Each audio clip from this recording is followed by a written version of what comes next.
most beloved traditions in New England is the Fall Fair. Many begin as agricultural shows, where local farmers could exhibit their livestock and view the latest farming equipment being sold, all while partaking in various forms of entertainment and local food. In many ways, fairs haven't changed all that much, and since 1924, the Bethlehem Fair Society has been offering premiums for competitive displays of farm and home products. Joining us today is Mike O'Neill, the current president of the Bethlehem Fair Society, to talk to us about the impact that fairs have on Connecticut. We'd like to thank our premier sponsor, Digital Back Office Palo Alto Networks. Check them out at digitalbackoffice.com or paloaltonetworks.com. The Municipal Voice is the Connecticut Conference of Municipalities podcast in collaboration with WHHLP 103.5 FM. I'm your host, Matt Ford. As always, be sure to give us a like and let us know what you're thinking in the comments.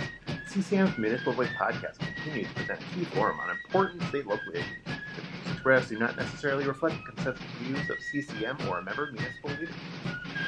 Mike, thanks for joining us on the show today. Well, glad to be here. Hopefully I can answer all your questions. I'm sure you can. So as we said in the intro to the show, the Fall Fair is probably one of Connecticut's most famous summer attractions. What drew you personally to the Bethlehem Fair? Did you start out as a volunteer and kind of work your way up? I started out as a helper worker many, many years ago, probably about 1970. All right. And I worked my way up to eventually being a volunteer for many, many years. Mm-hmm.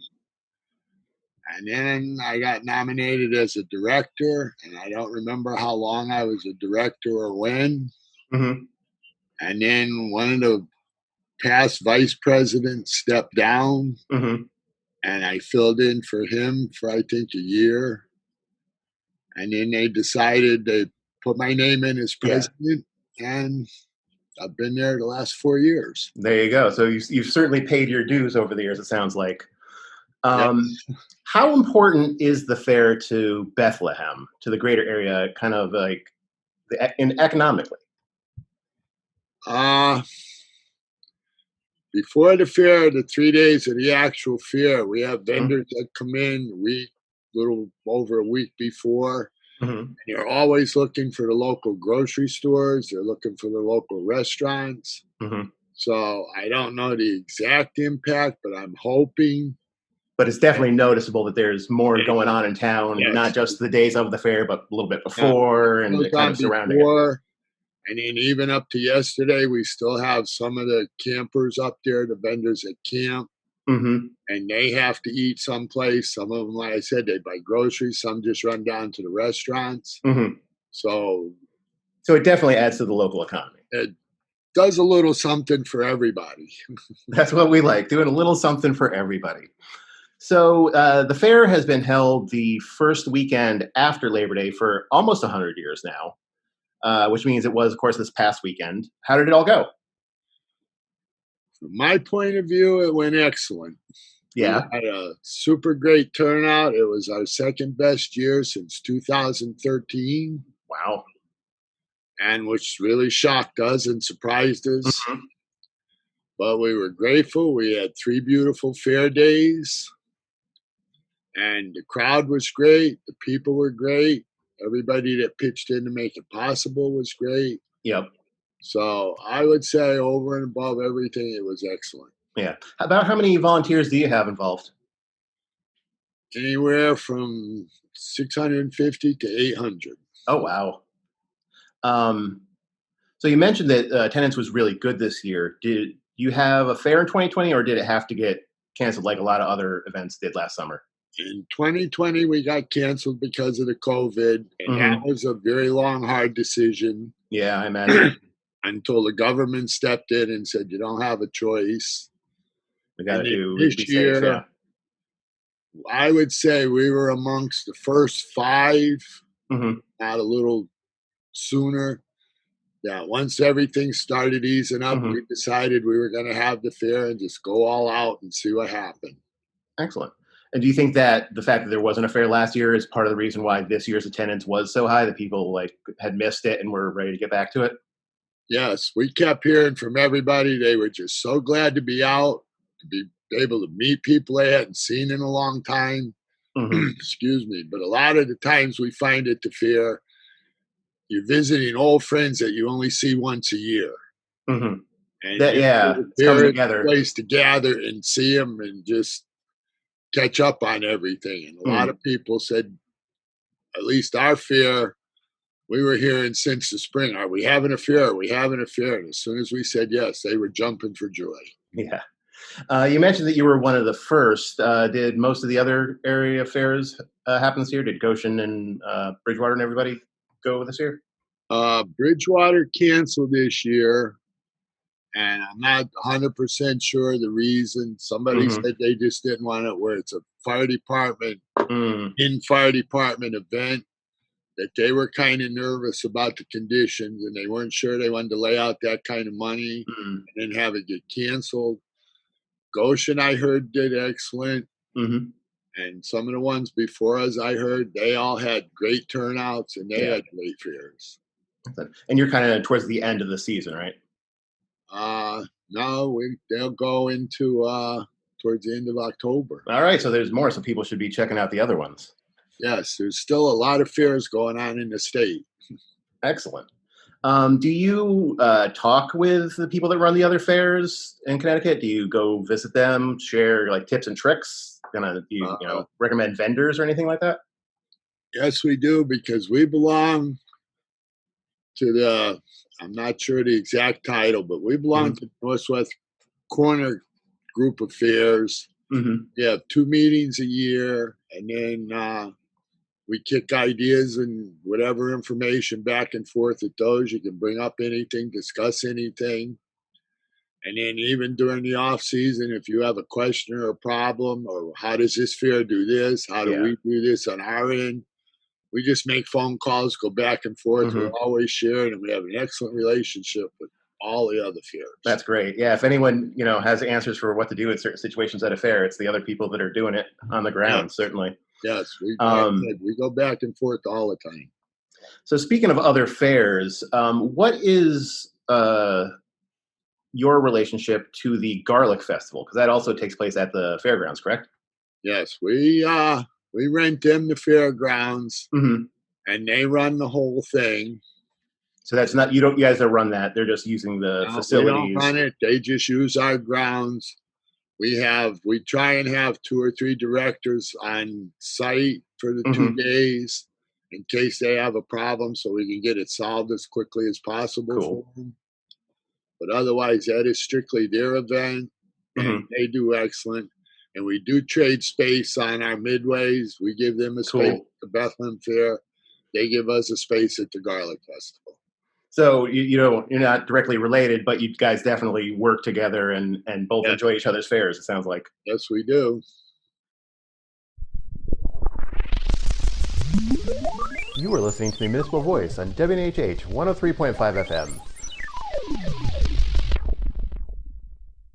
So where's the draw for the fair come from? Is it mostly people that live in Bethlehem? Do you get visitors from different parts of the state, other states? Like what's the pull? I would say, I don't know, percentage-wise, a big draw is the people in town. We get people from just about all corners of the state when you stop and talk to people. We get people from out of state. I've talked to people that, for some reason, they've been coming to this fair for 18, 20 years. And I think we draw pretty much from all the local surrounding areas that it's worthwhile driving from. Yeah, I would agree. I mean, I've been to the Bethlehem Fair myself, despite having never lived there, and certainly enjoyed it over the years. I was wondering if we could get a little bit more in depth about what kind of goes into putting on a fair like this, and kind of what was the thought process for this year versus holding it or not holding it? Like, how did that decision play out?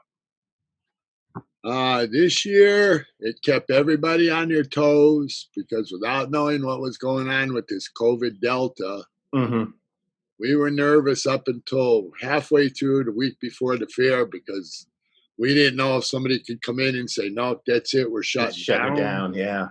And there's a lot of work involved. I happen to have a great support cast of directors and superintendents behind me.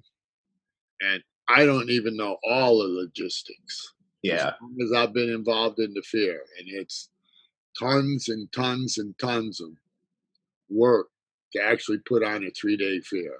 Definitely. It's already started. One of your questions was, when do we start for next year? We've already started. Kind of like Santa, just the next day you get going for the next year. Yes. Yeah, we certainly can appreciate the complicated of this stuff. We're trying to plan, and we are planning our convention right now for end of November, and it's quite a lot of logistics, certainly. Yeah, it's a lot of logistics. Yeah. So, as you're back this year, and you certainly had a full program. You had classic cars, timber chopping, all sorts of farm stuff, of course, and you even had a Neil Diamond tribute band. Yes. What's your personal favorite part of the fair? I think there's times when I can take a break. I'll just park because I run around in a golf cart mostly. Mm-hmm. I just park. I like to watch the kids, and I am still amazed at how many elderly people are coming to our fair. Great. So all ages. Yes, that's my part. The actual vendors and the rides and the animals, where I deal with that stuff so much anyway. But fair days, I like to sit back and just watch the people enjoy the fair. That's what you really do it all for, is for the families. That's my favorite part. And so if that's your favorite part, what do you think is the most popular attraction with the people that come to the fair? That one takes some thinking. I know the rides are a big draw, but you can go to any carnival or go to Quasi and go on rides. Yeah. Are there like any of the competitions that you kind of stand out at? The wood chopping is a very big draw. Our animal barns with the cows and the goats, they're getting there slow but sure. Yeah. But I would almost have to say the biggest crowd I see is either the wood chopping or our Saturday night bands. We can usually tell if we got a good band that night because by 3:30, 4 o'clock, when the people start pouring in, we kind of know they're here to see the band. Yeah. That's so, you said when you see the big crowd coming for the Saturday night band, you kind of got it right. Who chooses the bands? Is there someone that's kind of in charge of being the music person? We have an entertainment committee of 4 or 5 people, and they're already starting on next year too. And they'll just take suggestions. They do research on different bands, who does what bands really draw. We go to Seven Angels, the Infinity Theater. So kind of the local arts people that might know like who's up and coming or is really hot right now, sort of stuff. Yes, because some of the bands, which I hate to admit it, but we try and catch them either on their way up or on their way down. Because once they hit the top, we can't afford them anymore. Yeah, too big for Bethlehem. You got to get them just the right spot. Yes. So. Speaking of like some big music shows, though, a couple years ago we had Farm Aid in Connecticut for the first time. Yes. And it's actually going to be coming back. Every year, kind of the no farms, no food stickers. How do kids feel about farming and agribusiness? Is it getting cooler? Are we respecting farmers more? I would say they're respecting the farmers and the farmers' way of life more because we're seeing more kids. The animals are starting to come back in greater numbers. We have we give them an area in one of our barns to VOAG from the school, our local high school. Oh, cool. They get to come in, and we're seeing an increase in numbers there from the kids involved in VOAG. And it's not all farming. It's, I don't know the terms when they fish farming. Aquaculture or something like that, I think. Yeah. Growing plants in the water. They're very big on robotics. But I see a lot more kids getting involved that way through VOAG. That's very cool. And that the high school kids can look at it with a different perspective and see agriculture is not just the old red tractor. It could be the science of the future too. That's really interesting. Yes. You are listening to the Municipal Voice on WNHH 103.5 FM. So you have the farm things and you have the contests, like, for instance, the tomato contest. Who chooses the judges for something like that? Like, how do you pick that out? The superintendents all have committees under them to run each section of whatever it is that's going on, and they get together and they choose a judge, and then they just let us know who the judge is. So they all choose a judge that's kind of got more expertise in what they're looking for. Instead of us just saying, like, picking you, you want to be the judge of the zucchini plants or something. You want someone that actually knows what they're talking about. Yeah. Yes. That's always good. We need more people to know what they're talking about around. So the fair is obviously a lot of fun for everybody, but there's things that you do as an organization that go beyond just the fair. We saw on your website that the fair awards a scholarship, raises money to award a scholarship in honor of your founder. Can you tell us a bit about that scholarship, like how someone would apply for it, how they would get it, and how it's decided?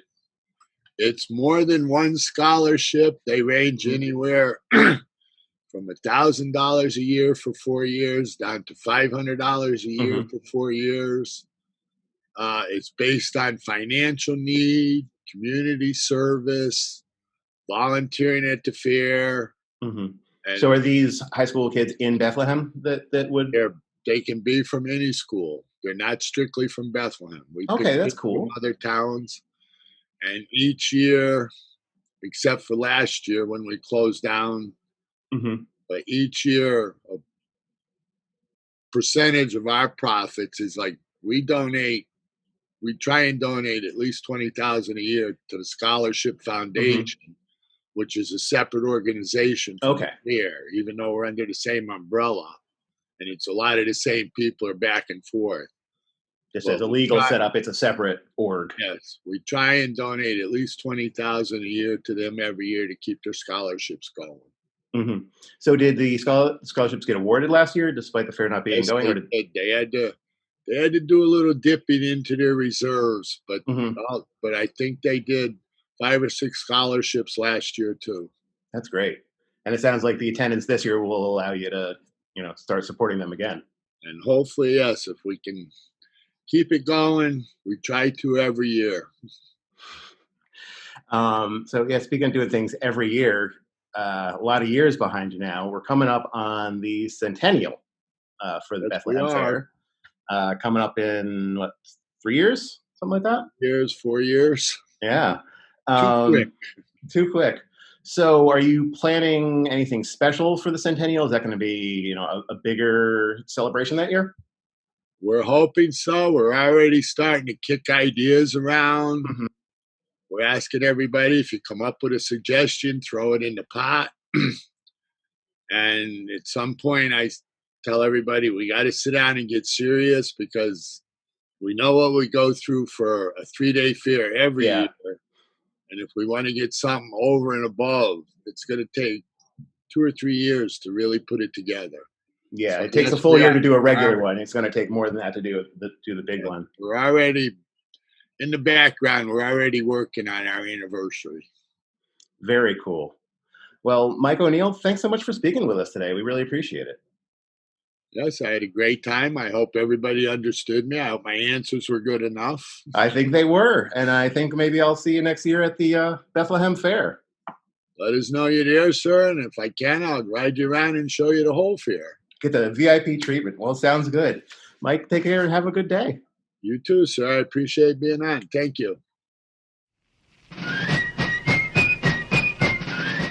We'd like to thank our guest, Mike O'Neill.